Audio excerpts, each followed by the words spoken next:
Bonsoir à tous. Alors aujourd'hui j'ai donné rendez-vous à monsieur Augustin Barbarou, notre copain, notre grand copain, dans un petit village, alors tout petit là, qui s'appelle Vonac.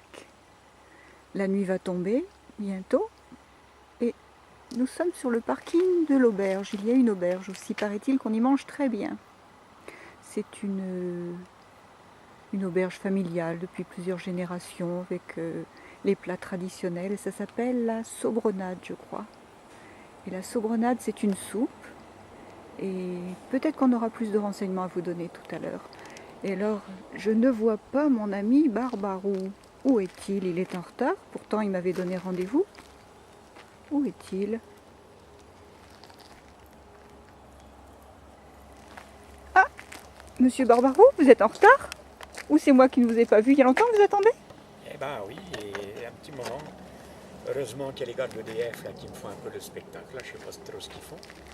Je sais pas si vous avez filmé. Attendez, je vais regarder ça. Et, Ah ouais. Et ils ont même le gyrophare.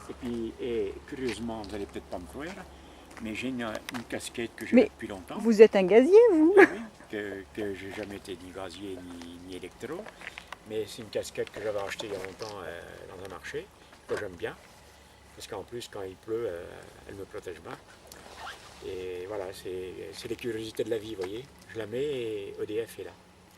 Alors, vous avez une histoire à nous raconter aujourd'hui? Oui, parce que, bon, vous voyez, je me suis quand même essayé de m'attifer un peu pour aller manger. Oh, mais vous avez mis vos beaux souliers? Oui, Mais vous allez gâcher là? j'ai essayé de me mettre au mieux. Ah, Vous voyez. oh là là, super sapé. Et alors justement, ça m'a donné l'idée de vous raconter comment j'ai connu la Louise. Vous savez que j'ai été marié à un moment donné de ma vie. Bon, maintenant, la pauvre, elle a retrouvé ses ancêtres. Mais à un moment donné de ma vie, je me suis marié. Ne me demandez pas pourquoi, j'en sais rien. Mais bon, voilà, je me suis marié. Et alors donc, j'allais avec des collègues souvent au bal. On allait loin.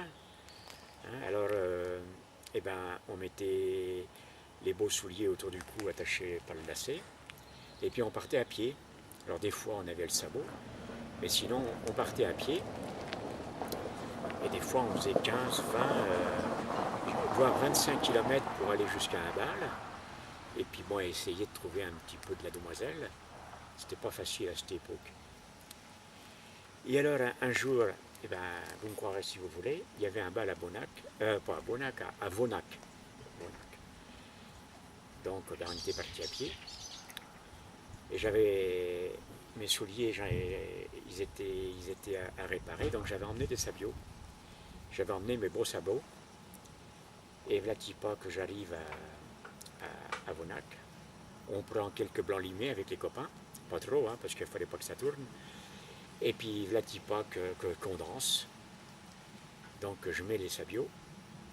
Et puis voilà pas que je commence à taper du pied. J'étais un petit peu chaud. Et ben je fends le sabot. Je donne un coup de pied et j'entends clac. Alors je me suis dit, mon gars, mon pauvre Augustin, c'est cuit. Le sabot, il est cassé en deux. Et ben oui, il était cassé en deux. Alors, me voilà avec un pied dans un sabot normal, et puis ben, l'autre pied avec mon pauvre sabot. Et puis j'étais bien triste. Oh, ça aurait été un coup. Je crois que si on ne m'avait pas dépanné à ce moment-là, justement, de cette fameuse Louise, je me saoulais. Je pense que j'aurais fini comme une loupe dans un fossé, parce que vraiment, c'était trop triste, ce sabot cassé en deux.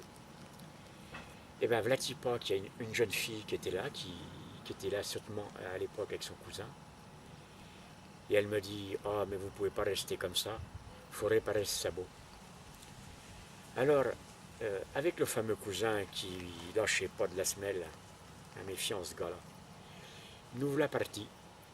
Je sais pas comment ça a pu se faire quand même. Quand j'y repense des fois, je me dis quand même qu'ils étaient bien gentils. Nous voilà partis chez eux.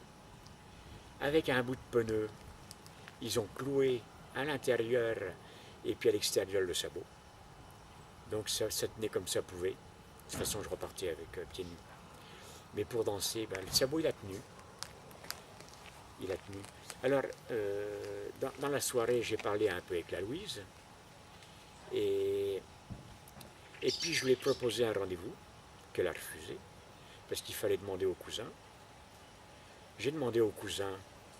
Il m'a dit, mon gars, tu viens samedi prochain si tu veux.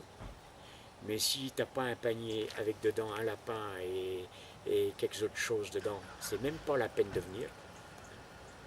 Mais si tu as un lapin dans le panier et puis l'autre chose, ça peut peut-être se faire.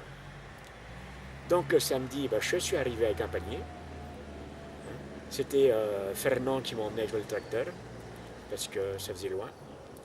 Donc j'avais un panier, j'avais une bouteille d'eau de vie, j'avais un lapin, effectivement.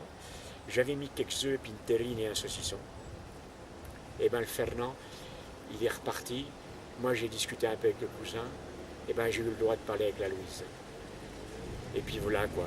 De samedi en samedi, ça m'a coûté cher en panier cette affaire. Je vous le dis, c'est pas un mariage qui a été bon marché. Mais de panier en panier, avec la Louise, on s'est causé, on s'est plu, on s'est fiancé. Puis un jour, on s'est marié. Et vous vous êtes papouillé? Et puis on s'est marié. Et puis voilà l'affaire. Donc c'est un mariage qui a été heureux, mais il m'a bien coûté au moins 15 paniers. Je vous le dis, il m'a coûté au moins 15 paniers. Et pour un gars de la campagne, ça n'a pas été simple cette affaire. Je ne suis pas sûr d'avoir été gagnant. Enfin voilà, je vous raconte ça. Je m'arrête là parce que j'aurais beaucoup à dire sur les paniers. Et sur la Louise. Et sur la Louise. On vous remercie, Augustin. J'ai envie, je peux vous appeler Augustin, je peux vous appeler par votre petit nom? Mais pas trop de manière, parce que moi j'aime pas trop les familiarités, mais un tout petit peu d'Augustin, mais pas plus, parce qu'après on ne sait pas où ça s'en va. Bon. Et vous avez une tête à me demander des paniers, vous aussi, alors... bon, pour juste la peine, un petit peu de familiarité, mais point trop. Je vous invite au resto, vous voulez? Oui, mais alors je paye pas. Moi d'abord, je n'ai pas emmené la bourse. D'accord. Je n'ai pas emmené la bourse et je ne veux pas entendre parler de panier. D'accord, il n'y a pas de panier, Allez. monsieur Augustin. Vendu. Alors, monsieur Augustin. Vendu. Allez, bonsoir et à bientôt. À bientôt, ma petite.